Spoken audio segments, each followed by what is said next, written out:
What up, Cavs Nation? I'm your host, Ethan Sands, and I'm back with another episode of the Wine and Gold Talk podcast. And joining me today, Chris Fedor and Jimmy Watkins. And fellas, we got our first piece of news for the new season, 2025-2026, and the Cavs have had a couple games announced. Obviously, starting off with the number one game of the season, October 22nd in New York against the New York Knicks, October 27th in Detroit, January 19th at home against the Oklahoma City Thunder. But the big one that was announced, December 25th, Christmas Day in New York, where the Cavs will get to play against the New York Knicks. And I know you guys may have heard Donovan Mitchell over the last year or so asking for a Christmas Day game, especially because this Cavs team has been vying for more viewership when it comes to the NBA, has been vying for more notoriety, more respect from the NBA when it comes to their coverage. And this is a big step. This is a big thing. But I don't know if Donovan Mitchell was necessarily asking for a road game for Christmas. Chris, how long has it been since the Cavs have played in a Christmas Day game? What do you see this as significant-wise when it comes to this team getting what they were wanting and fighting for all of last season when it comes to the coverage of this team and the respect around the league? Yeah, thanks, Donovan. Traveling on Christmas Eve, working on Christmas. Woo! Certainly wasn't going to be at home. I mean, there's only one other Eastern Conference team that's playing on Christmas Day, and it's the Knicks. And they host on Christmas Day. They bring everybody to famed Madison Square Garden. It started in 1947. So, yeah, I mean, the Cavs in New York, Christmas Day, it is a big deal for this franchise. You know, every time that the schedule is released or components of the schedule is released, the first thing that these teams look for, members of the organization, the first thing they look for are these kind of marquee dates. Are we playing opening night? Are we playing on Christmas? Are we playing on MLK Day? Are we playing on Easter? So this is what the Cavs wanted. This shows kind of the rise that they have made in the post-LeBron James era. It's very notable that it's the first time that they're playing on Christmas in the post-LeBron era. The last time that they played was during the 2017-18 season against the Warriors. That obviously it could be LeBron's last season in Cleveland, finals rematch against the Warriors. It just became a thing during those 4 years that the Cavs and Warriors were going to play on Christmas. Was it going to be in the Bay? Was it going to be in Cleveland? That was really the only question. I also think this shows that the league schedule makers view New York and Cleveland as the top two teams in the Eastern Conference. There is a built-in rivalry there that started in the 2023 playoffs, and they're trying to amplify that as much as they possibly can with the two teams playing opening week and Christmas Day, because the East, it's viewed as down. It's viewed as not as formidable as the Western Conference. Is it viewed as down or is it down? Or is it just down? Both. A little bit of both. But the schedule makers have to see it the same kind of way, right? They can't be like, hey, how about you, Atlanta? Here's a marquee date. Hey, Orlando. Welcome to Christmas. Hey, Boston, without Jason Tatum, without Drew Holiday, without Kristaps Porzingis, let's go Peyton Pritchard. No, it's not going to happen that way. So there is uncertainty in the Eastern Conference, and the two most certain teams that there are, Cleveland and New York. And I'll say this is what the Cavs wanted. This is what they were hoping for. They cannot go out and lay some stinkers in these marquee dates. And I know Kenny Atkinson and the players have talked about, hey, regular season doesn't matter. Hey, it's all about playoffs for us. But when you ask for these things, you have to deliver, and they have to treat these games as bigger than just random regular season games, because they are going to be in the spotlight. People are going to be paying attention. And it's one thing to get that spotlight, but you have to hold on to that spotlight as well. Yeah, the reality is that these Christmas Day games, I have many NBA scheduling takes. I don't think we need to be rolling out the schedule like it's the NFL schedule. I don't think the NBA really understands itself very well. That's what it's showing me by doing this. You are a volume sports entity. You are not event-based. Christmas Day is the closest thing that they have to event-based. If you want to release the Christmas Day games as a separate thing every year, I get it. The NFL's kind of stealing Christmas from you as well, though.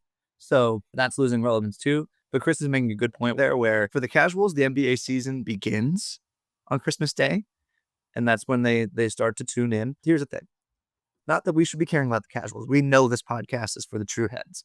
But I'm just saying, oftentimes when the Cavs are complaining about noise and perception, they're complaining about casual fans. And those people put a lot of stock in those Christmas games. Those people already think, and they have reason to think, that the Cavs are soft, can't handle big stages, mentally don't have the wherewithal to handle adversity, all of those things. So if you come out on Christmas Day and get smacked, there's your perception until April. That's just what it is. And by the way, even if you win, you probably can't change that perception. It's not a fair game. Not a fair game. That's just how it's played. Okay. Said that. Also, as that other aside, if you want to get some entertaining Hawks-related Christmas content, let's get Trae Young and the Hawks front office to do some contract negotiations at midcourt. I want to see Trae Young trying to get the max. Is one of my favorite 2025-26 NBA storylines, and the Hawks are just like, well, maybe we'll wait until next year. The Hawks are like, it's like inverse Donovan Mitchell, where Donovan Mitchell is like, when he signed his extension, like, well, it actually makes sense for me financially to wait a year that I could get more money, and the Hawks are doing that. Well, actually, for us, it just makes more sense for us to see now that we've built a really good roster to see whether you're worth that money. I also just think asking to work on Christmas is nuts, man. I get it's a status thing, although I would reiterate, I think this Christmas slating of Cavs Knicks is as much about Tyrese Halliburton being gone and Jason Tatum being gone as it is, all right, the Cavs earned it. The 76ers being in... And the 76ers being in Dump's fire. But like, OKC Indiana would be a natural Christmas matchup, finals rematch. Boston, you can pencil them in when healthy into the Christmas lineup every year. The Knicks are on Christmas every year. Cavs are, this is still kind of a redheaded stepchild. I'm not trying to be a hater right now, but this is still kind of like a, okay, fine. You're what's around. Yeah, you did win 60 plus games last year.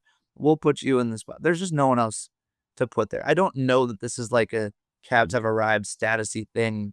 I think it's some of that, but there's a lot of context involved there.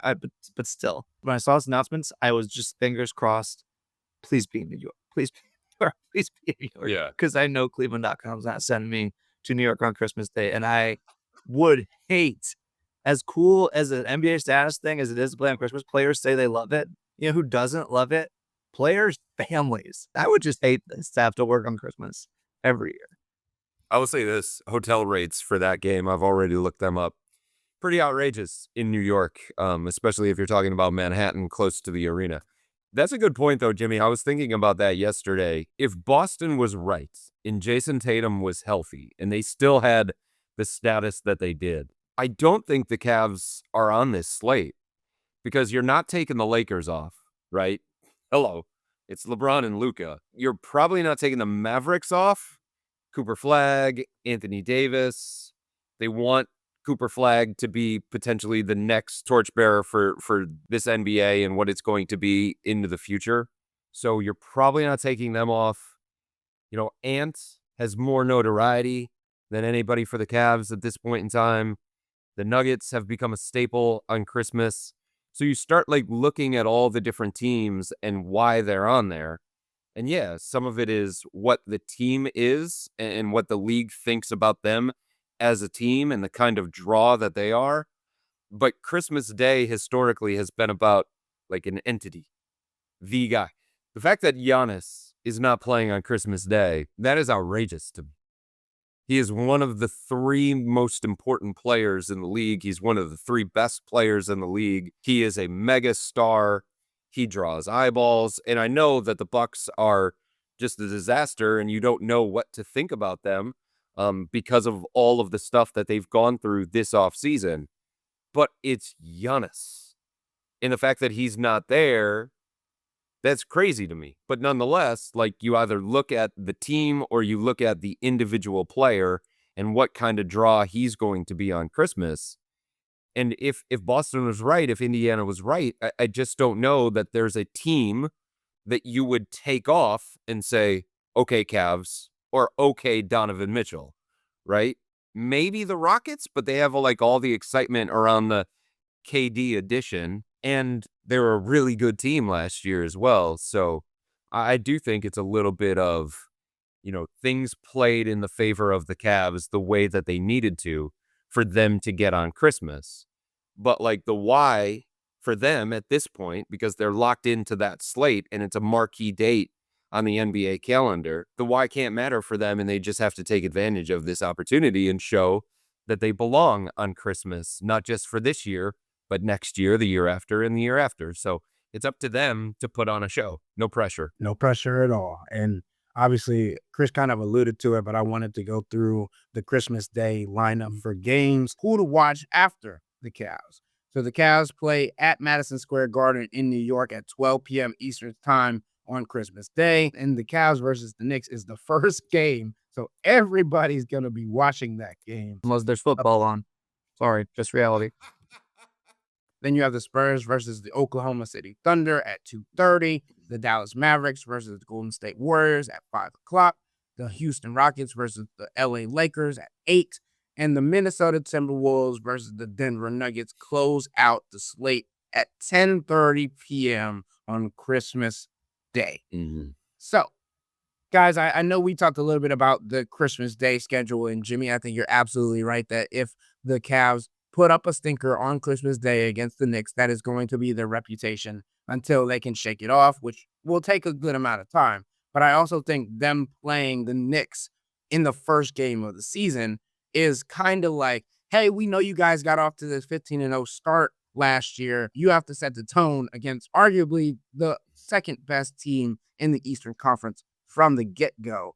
What do you guys see, and what do you guys think about the matchup to start the season against New York in New York, and how that could set the tone for the Cavs, obviously without Darius Garland, and trying to figure out what the Cavs are going to be able to do for however long Darius is out?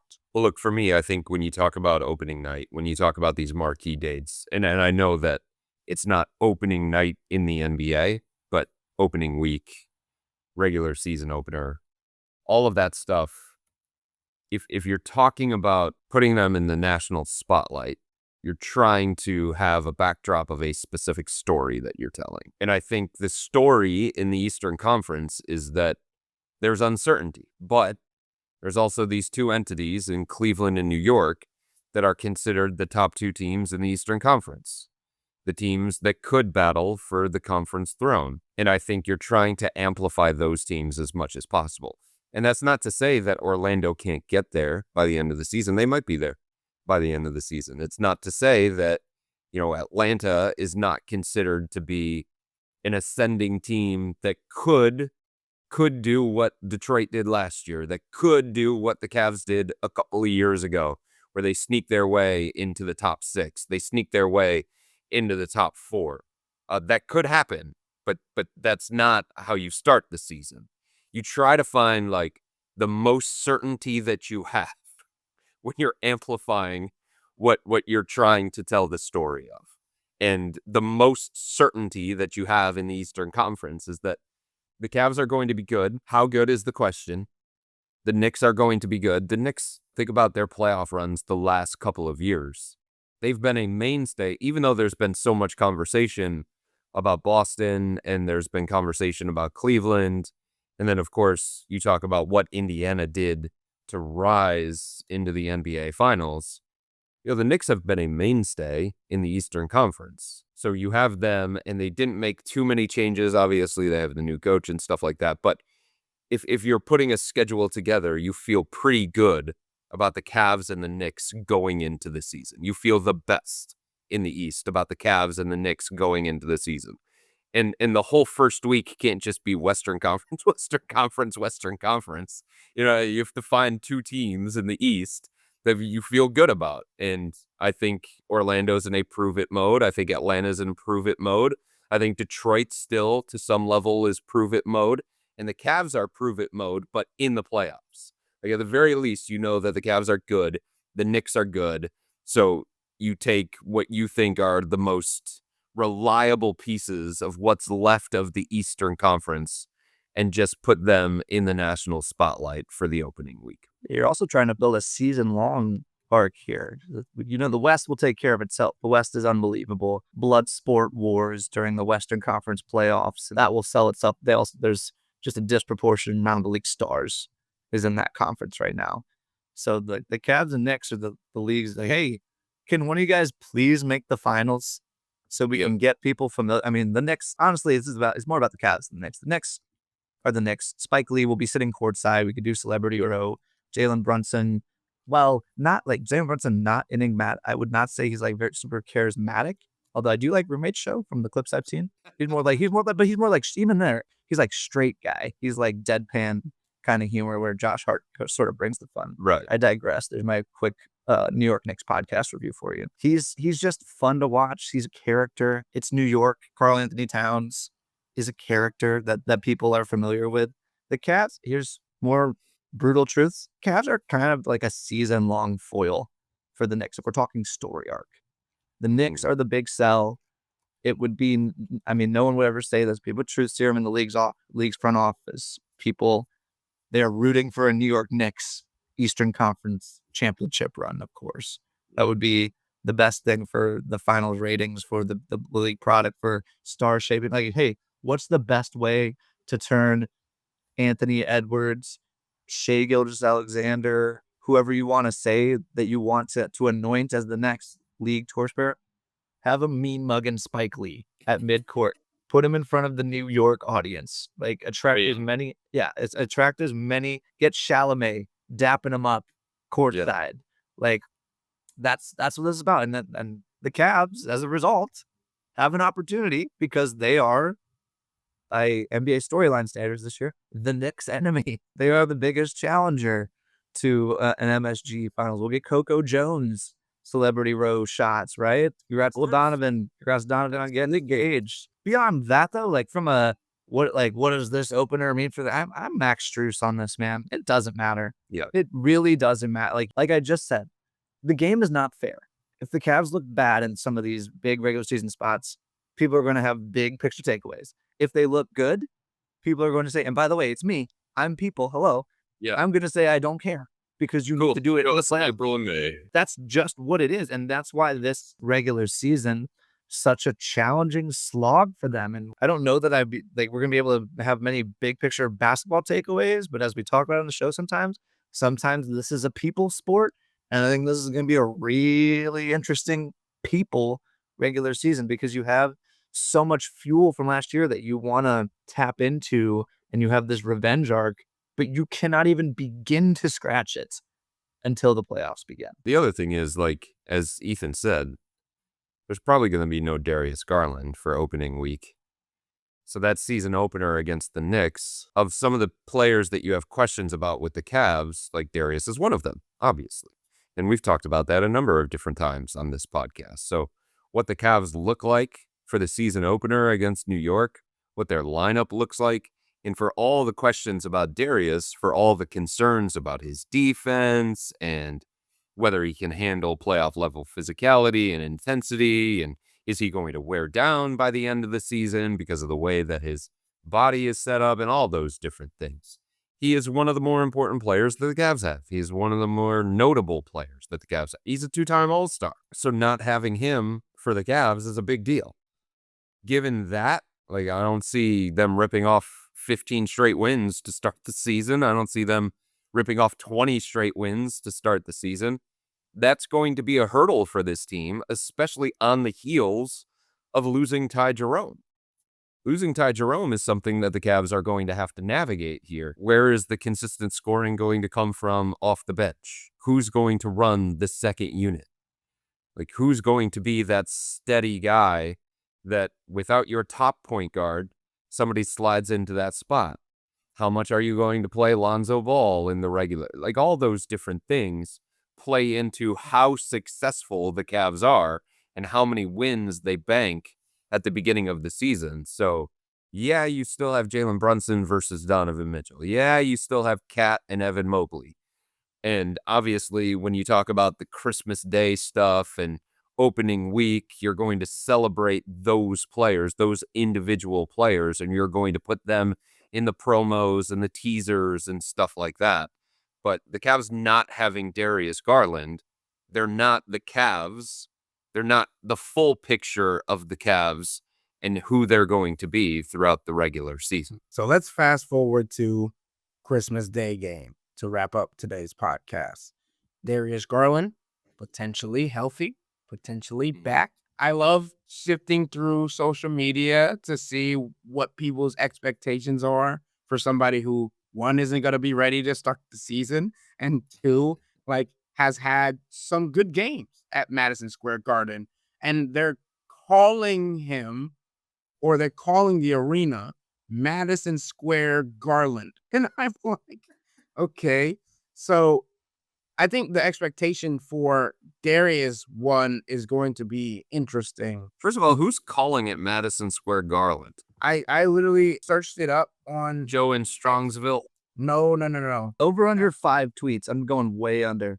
No, come on. Hold on. Freethy on X. We are ready for Madison Square Garland. Midwest trifecta. Cavalanche at Madison Square Garland. Madison Square Garland on Christmas will be glorious. Ohio's very own Madison Square Garland. Like, this is dating back to 2023 when people are using this. I'm just not hearing about it. But You spend too much time on social media. That's what this tells you.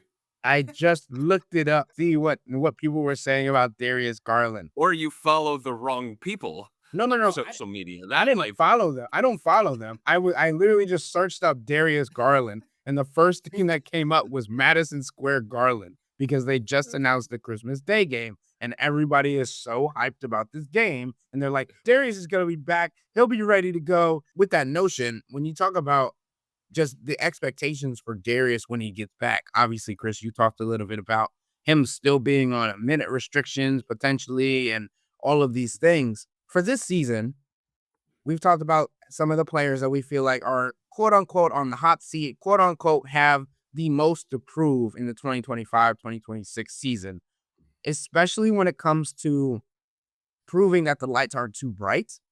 For this Christmas Day game, do you feel like there's more eyes on anybody else other than Darius Garland to perform when it comes to this Christmas Day game, especially because he'll be coming off an injury? Oh, I think it's a huge stage for Evan Mobley. Big time. It's really his first real opportunity in the spotlight. I think a lot of people know Evan Mobley. They know of him. 2-time All-Star, Defensive Player of the Year. But if you want to be in the same conversation as Wemby, if you want to be in the same conversation as Giannis, it's hard for him because he shares the spotlight with other guys on his own team. Donovan Mitchell being the main draw. Donovan Mitchell, higher profile guy than Evan. But I do think it's a huge opportunity for the casual observer to get to know Evan Mobley and what he's all really about.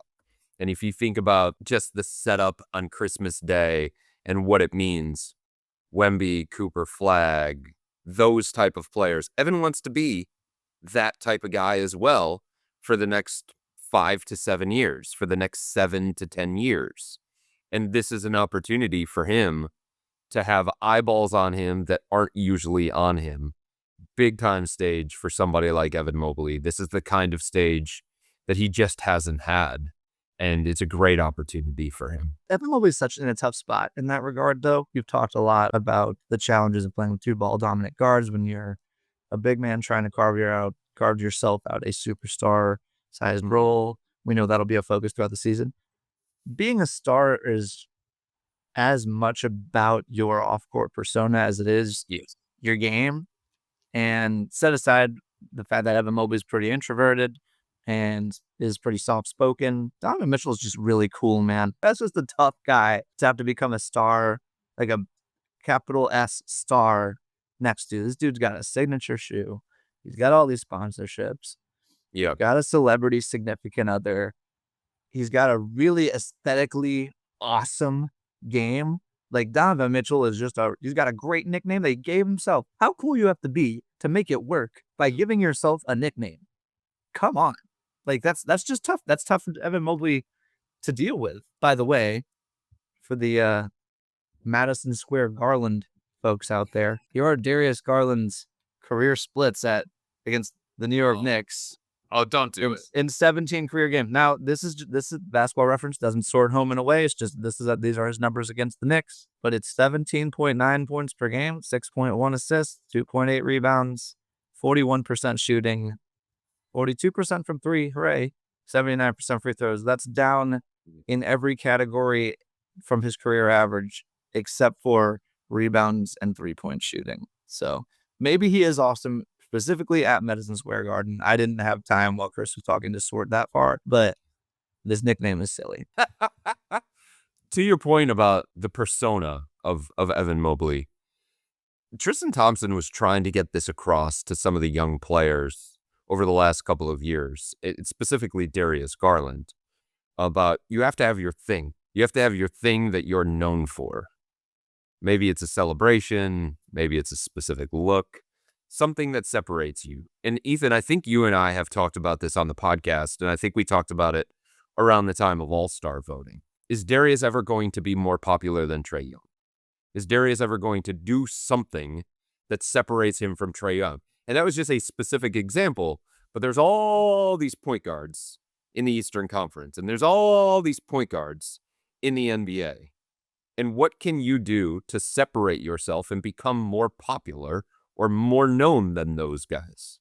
Because this is an entertainment business, and that's what Tristan Thompson was trying to get across. He's like, this is an entertainment business. Yes, we want to win championships, and with that comes notoriety. But when you say the name James Harden, you immediately say the beard. Boom, done. When you say Victor Wembanyama, you think alien. Boom, done. You know what I mean? Trae Young, you think about the things that he has done throughout the course of his career, and the shiver and the rolling the dice and becoming the Madison Square Garden villain because of what he did to that team in that environment in the playoffs. And Donovan Mitchell has understood that. Donovan Mitchell gets that. And I just wonder if Evan Mobley is ever going to allow himself to understand that and morph into that. He's starting to be a little bit more demonstrative. He's got the 3-point celebration. He's roaring a little bit more. I've been around him a couple of times this offseason. He's carrying himself a little bit differently. There's more confidence to him. There's more swag to him. The question is that going to carry over to the basketball floor? Is that something he's comfortable doing on the basketball floor? It remains to be seen. But I think that is something that people inside the organization, Tristan Thompson mainly, have been trying to get across to these guys. Because if you do want to be a megastar, if you do want to be face of the NBA type, if you do want to be torchbearer, it's not only your talent that's going to allow you to do that. It's not only the individual accolades. And if you look at the resume of Evan Mobley, my God, this early in his career, it's pretty impressive. But to take that next step, there's more that goes into it. And we've talked about it on this podcast about, do you understand everything that's required to be a star, capital S, star? And that's something that Evan Mobley is going to have to figure out if he's going to be that guy, if he wants to be that guy. Two quick things off of that. Number one, and I think it really just starts with Evan Mobley.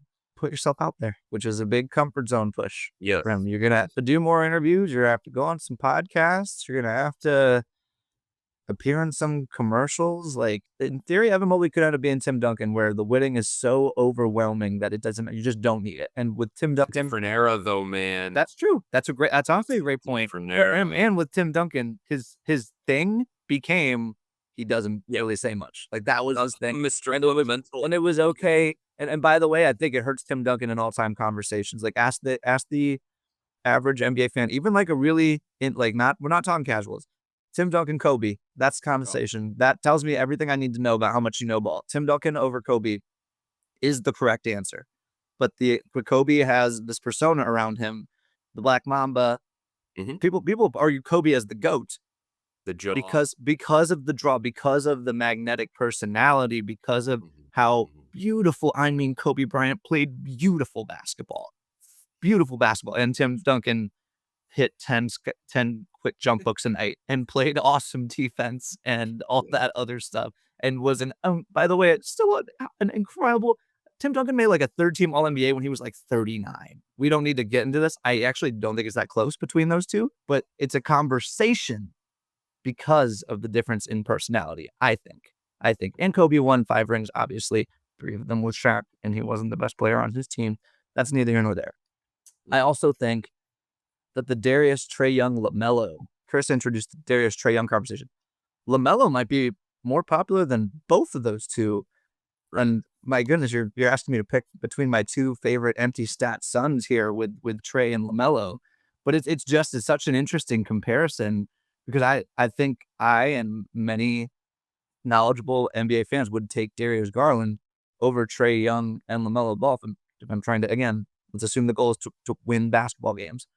But that's not how he's viewed. He is viewed by the merchandise purchasing public as a cut, if not a cut and a half, below those 2 guys. And the interesting thing is Darius has a very aesthetically pleasing game. He throws crazy no-look passes. He can pull up from anywhere on the court. He can he can cross the dude up. Like there's nothing that I can point to about Darius Garland's game and say, oh, he's missing like this, that. There's nothing robotic about it. It's really fun. But Trae Young and LaMelo Ball have their thing.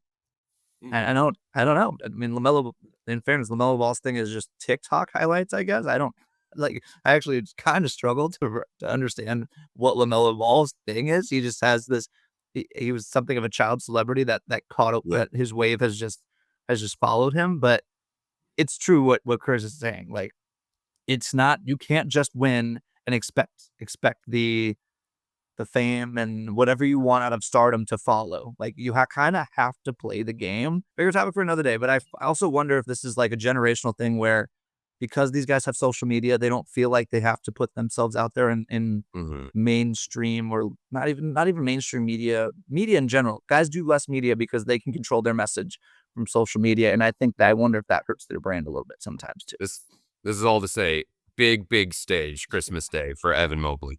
Big opportunity for Evan Mobley.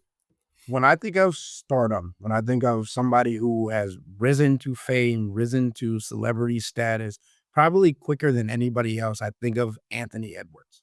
I think of coming into the league at 19 years old, you get a nickname in your first season, Ant-Man, and you back it up because you got the Adidas deal, you got the shoe, you got the commercials, you have the play style, you have the jaw, you have all of these things that matches up with the persona. And I'm not saying Evan Mobley needs to be that because he's not that. But I think he's also showing that he's not Tim Duncan. He's a calm, chill dude.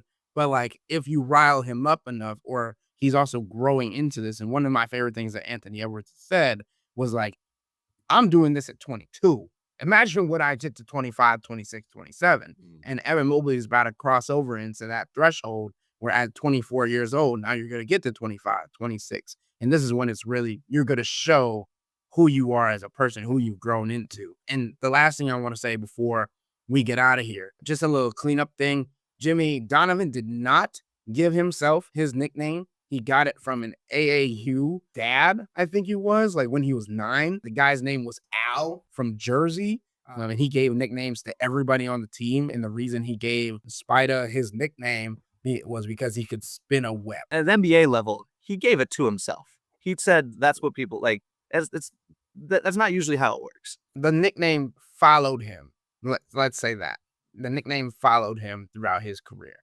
But with all that being said, that'll wrap up today's episode of the Wine and Gold Talk podcast. But remember to become a Cavs insider and interact with Chris, me, and Jimmy by subscribing to Subtext. If you couldn't tell, we've diminished the amount of podcasts per week to 3 up until training camp when we'll get back to 5 a week. But if you want to have conversations with us on a daily basis, this is the place to do it. Sign up for a 14-day free trial or visit cleveland.com/Cavs and click on the blue bar at the top of the page. If you don't like it, that's fine. All you have to do is text the word STOP. It's easy, but we can tell you that the people who sign up stick around, because this is the best way to get insider coverage on the Cavs from me, Chris, and Jimmy. This isn't just our podcast, it's your podcast. And the only way to have your voice heard is through subtext. Y'all be safe. We out.